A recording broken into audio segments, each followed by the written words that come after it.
And he's from Klaviyo, so the really important partner for Wolfgang right now in all things CRM, email, SMS. So I talked about building your CRM. George is going to look at some ways in which retailers specifically can look to build that CRM, and also look at ways in which you can use that data, not just in email and in SMS, but across your paid acquisition channels as well, so across Meta and across Google Ads. So big warm welcome for George, please. Thank you. I feel like I jumped the gun on that one. Sort of walked in and stole your thunder. Thank you for having me. Appreciate that not everyone here wants to listen to someone from London speak today, so I'm going to try and keep it quite short. I feel like Klaviyo has been well set up here. Can I get a quick show of hands who's using Klaviyo right now? Okay, so lots of you. Okay, so I'll that's really good, and I think it helps with what I'm going to talk about today, especially as it's about utilizing Klaviyo in a kind of a unique or not necessarily used way before. So we're talking about e-commerce, the e-commerce brain, which is how we refer to Klaviyo at home.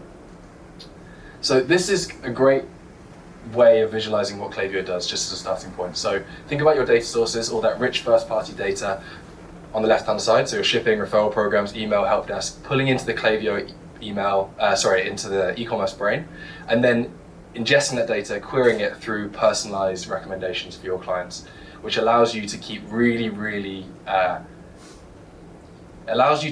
great data on your clients, and allows you to activate the data in a personalized way and not be basically kept with the rest of the Temus of the world, just randomly pushing out information in front of people when they're not actually being seen. For anyone who's actually marketing with the night sky right now, I see this all the time. Is that you guys? I see it everywhere. So you're doing a really good job there. So what we say is we power smarter digital relationships at Klaviyo, using your e-commerce brain to fill the funnel. And today we're going to talk about Meta, Google Ads, and then we're very briefly going to talk about loyalty and POS as well. So I'm George Underwood. I'm a Senior Partner Manager at Klaviyo, operating in the UK, Ireland, and Nordic region.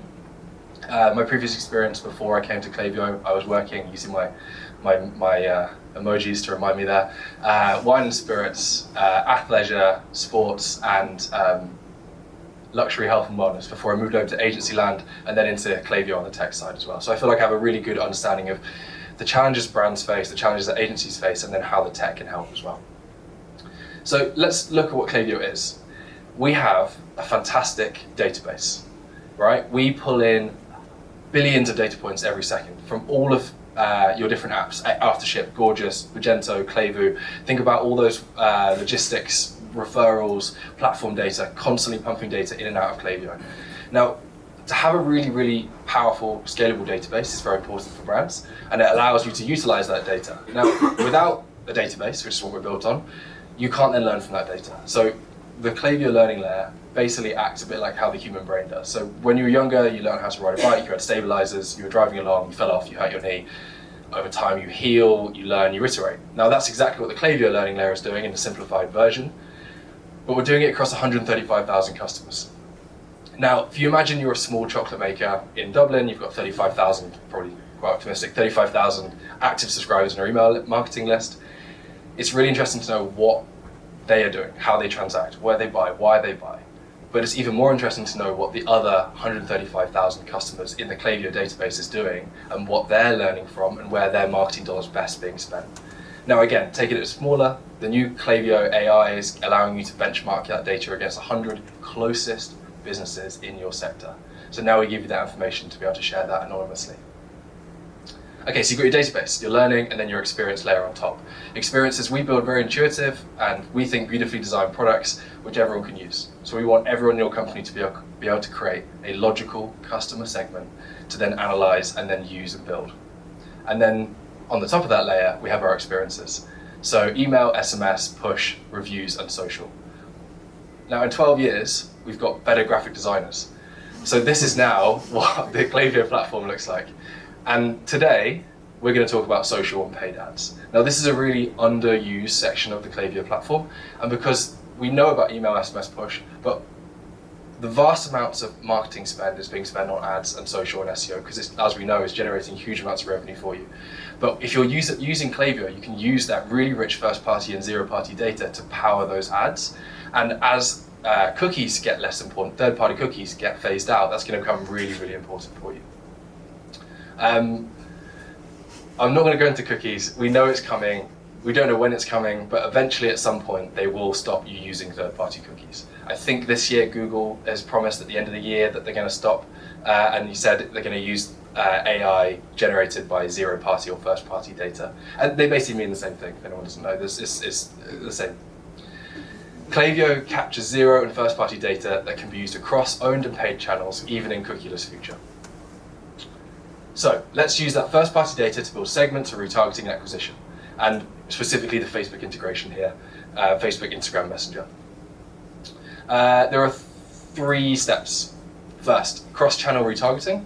Now, cross-channel retargeting, I always like to think about it as like, if you saw something on LinkedIn, someone got highly recommended in an award, everyone jumps on the bandwagon, they start liking and sharing, and everyone's really happy and it's all great. But the impact of you going off that channel, maybe on WhatsApp or calling them up, is really, really important. They're not expecting you to reach out and congratulate them on that award. Wolfgang won an amazing set of awards at the Klaviyo Clicks last year for their social and for their campaigns. If someone reached out and actually spoke to them on the phone and said, well done, it's a really powerful thing. So that's what we're talking about, cross-channel retargeting, moving off the channel where your customer is using to then approach them on paid ads. And then 2, VIP lookalike audiences. The key here is that you have a very, very small bank of VIP customers, the ones that are really loyal, the ones that are buying from you often. So how do we recreate that audience? Copy the demographics and try and utilize that on social. And then finally, connecting the app, which is really easy. Okay, so first step, cross-channel retargeting. Now we're thinking here about the 30-day engaged, never purchased custom audience segment. Your ad audience here, they are email and SMS subscribers. They have interacted with your message, but they've not yet purchased. So for me, that's a really, really crucial component part here. The ad objective you want to run here is sales. They know your brand. So be really, really intentional with the type of messages you're doing. You're trying to get them to click purchase in that ad. And then the ad content, you're thinking product carousel ads that highlights your hottest products or products they previously browsed. So be really, really clear here. This is not about the long term. You're not trying to do brand equity. You're not trying to show how beautiful your brand is. They know your brand. Just be very direct. Okay, so that's number 1, cross-channel retargeting. They've gone on your SMS, they've opened an email, and you're now utilizing Facebook and ads to retarget them. Number 2, lookalike audience segment. Your VIP audience. Now again, we're looking to utilize segments on Klaviyo that mirrors, we're looking to try and recreate your VIP segment on Facebook to mirror your VIP segment. So we're looking for demographics and behaviors that match your current VIP audience. So if you create a VIP audience, you can then recreate that on Meta. They've never interacted with your brand before, so there's a slightly different tweak to this, right? The objective here is sales, traffic, or leads, but really I think traffic and leads, because you're looking to fill the funnel with new people. The ad content here is really about long-term brand equity building. So think about leading with your storytelling, your videos, content, longer form content, rather than that kind of direct sale. 3, the Facebook integration. It's easy, a couple of clicks. I'm sure it's more complicated than that, but there's an app that you click it, there's a few buttons. Wolfgang can do it for you. Okay, so then Google Ads. It works the same way. That's all you need to know. It's effective. Look, easy, 1 click. Okay, so the next piece I'm going to talk about is another way in which you can generate new leads for Klaviyo and your email list from Klaviyo. So think about loyalty programs. I think Never Fully Dressed are a really, really good one, where they actually offer points on referring friends. So if you can get your friend to sign up to an email list, or if you can get your friend to sign up to an SMS or Facebook, or give us information on your birthday, then you get points. And actually, the refer a friend is more points than you would get for a $400 order. So that's how much they value that email And then, yeah, leverage your in-store checkout to grow your email list. This is a really, really good way of doing it. If you've got POS that's functional and isn't out of date, you can actually connect Lightspeed, Shopify, POS Square, and a whole other load of POSs to the Klaviyo platform. So now you're collecting data in-store, you're understanding where that person is shopping, you're understanding why they're shopping. Is there geographical information that you can use in email? So maybe you have a store that's got a particular product that's got way too many products left in stock. Then now you can actually target those customers within a geographical location of that store. And obviously the sky's the limit of what you can use with that. But I think keeping it really simple. Now you know where they're shopping, why they're shopping, and you can push them online, or if they're online, you can push them into store, their local store.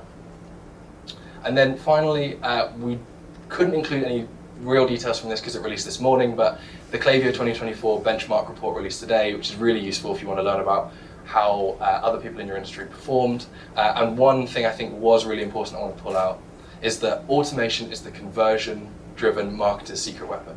So for a long time, we've always known that automations are very powerful. So your abandoned cart, abandoned checkout, all these things for conversion.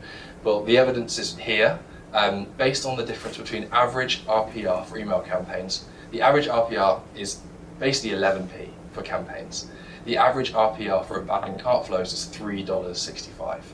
Your abandoned cart, your automations, all the stuff that is there working silently behind the background is the most powerful way you can generate money using email and the Klaviyo platform. And I think a brand, did anyone know the brand Blakely? They're an activewear brand. Yeah, they came into the Klaviyo office the other day, and I think the founder described it really well. He said, before Klaviyo, we would go in on Black Friday, we would all get together, arrive at 5:30 in the office, we'd get together, we'd get really, really excited, coffee and everything, and then we'd write loads of emails, and we'd trash the brand for a day. And it was great. We saw the sales tick up, and for 2 days afterwards, we had this great thing we patched on the back. But what we did was ruin the brand. Now with automations, you take the stress and the emotions out of selling around those key buying periods, which allows you to actually be proactive, but keep the brand the way you want to do it. Be consistent and deliver that message to the people that actually want to hear it. So I'll leave you with that.